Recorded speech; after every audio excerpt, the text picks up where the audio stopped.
Welcome to Kenton's videos. Enjoy the video. In this video, I will explain how to reset the tire pressure light on your Lexus ES350. First, ensure all your tires are properly inflated.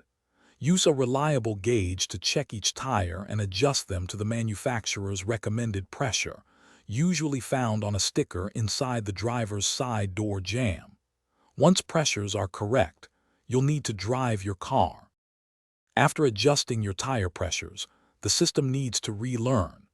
Drive your Lexus ES350 at a speed greater than 20 miles per hour for at least 10 to 15 minutes.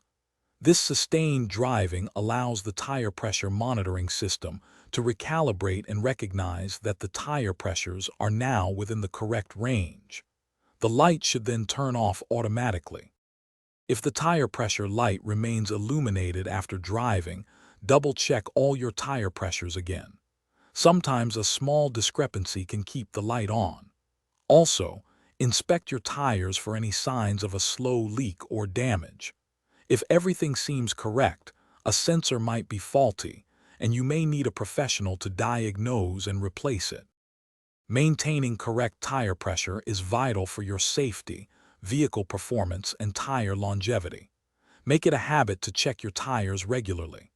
This simple maintenance step can save you money on fuel and new tires in the long run. For more great tips and deals, check the description below.